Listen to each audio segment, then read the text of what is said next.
How do you expand your ministry? This is Jose. I had promised you that starting today, I was going to do my videos again on my tripod and on my camera, which is much nicer quality than on a phone. But unfortunately, a last minute trip happened that I have to leave on an airplane tomorrow morning, and I'm not even unpacked from the first trip, and I'm back on this airplane tomorrow. So when I get back, God willing, I'll get back to my camera. But how do you start a ministry? The biggest problem that I hear is people telling me, Jose, I felt that God gave me a word for somebody. I felt that I was supposed to pray for somebody. I felt that I'm supposed to be starting a YouTube channel. But I did not know if that was God, if that was me, or if that was Satan. And I told people, just friggin' start. Now, what is just friggin' start? Just friggin' start is an American expression. If you are from other countries, because we have viewers here that are from different nations, you might not understand what just friggin' start means, but simply it means just start. It's hard to drive a car that is parked. Have you tried to turn the steering wheel out of a parked car? Very difficult. God tells you to move. Do you know how many people, and I'm sure that we got some viewers that are in this same boat, who told me, Jose, I felt I was supposed to pray for so-and-so. I felt that God gave me a word for so-and-so. I felt that I was supposed to start my YouTube ministry, but I did not know if it was God. I did not know if it was my voice. I did not know if it was Satan. Have you tried to drive a car that is parked? Have you tried to turn the wheel of a car that is parked? But when the car starts to move, is it easy to turn? The same thing with God. If you think it's God, just start. Because if not, you'll never find out. The American principle of practice makes perfect holds true for any ministry that you are going to start. And this is how you start to expand your ministry. Start to take opportunities.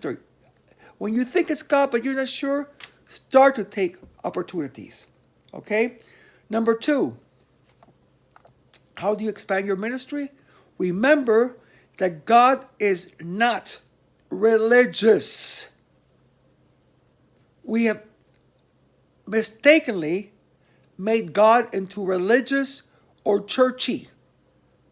He's not a church God. Yes, he called the church. The church are the called out ones, people that have been called out to assemble around the presence of God. But God is not churchy. Church is called out ones, but he's not churchy. He's not a God that always has like his hands raised and his hands praying and using Christian lingo and threatening people that they're going to go to hell or like judgment, or always talking about sin. God's a happy God, but above all things, God is an out-of-the-box God. And for viewers that might not understand that, that means that he's not conventional.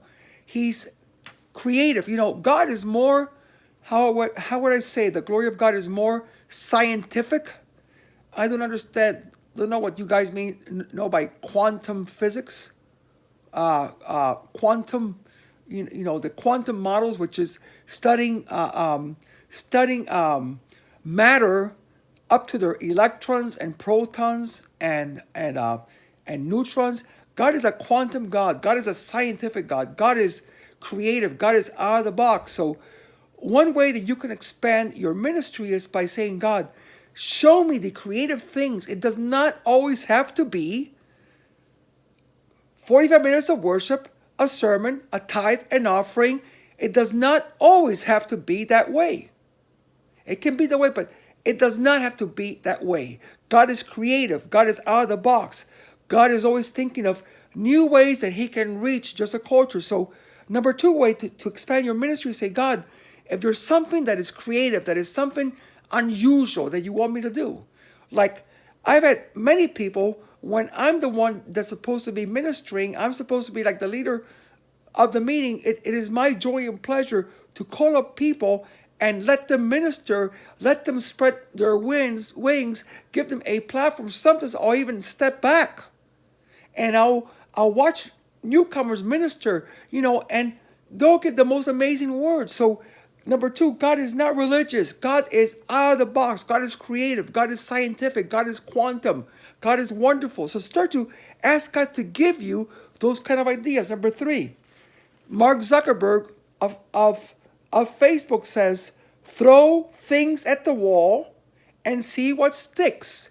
If you throw a mud pie at the wall, if you throw a piece of mud at the wall, it's probably going to stick. Mark Zuckerberg says, throw things at the wall and see what things are going to stick. See what things are going to fall down. When you get a creative idea that you believe it's God, put it out there. See if it's something that's going to draw people to God.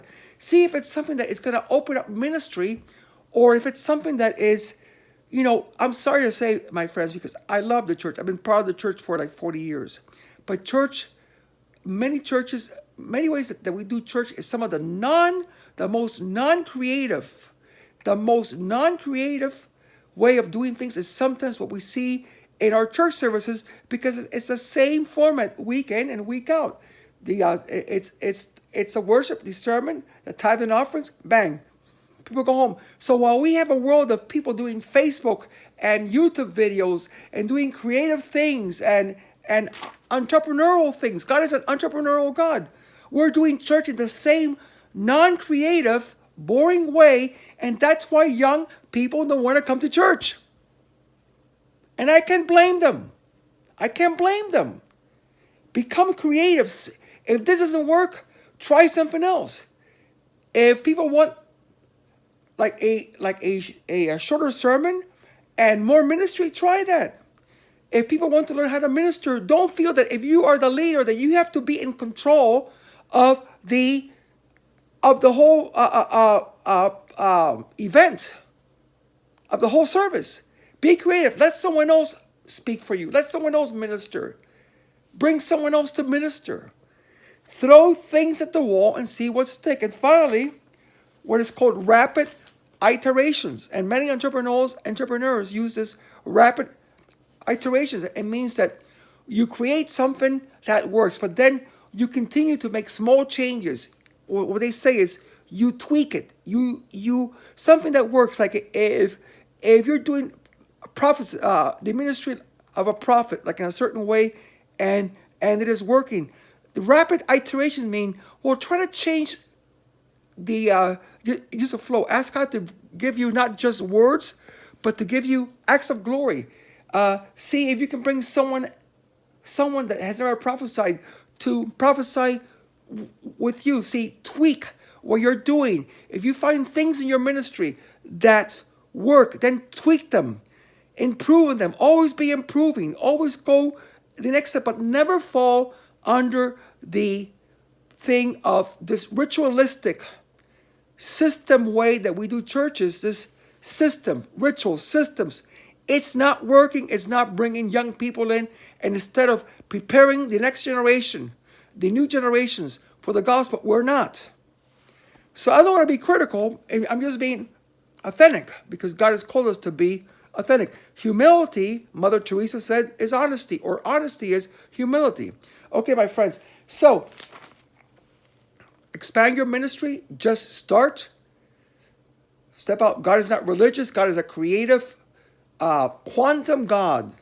Number three, throw things at the wall and see what sticks and do them, and what things are boring people. What things are boring people, stop doing them. And rapid iterations.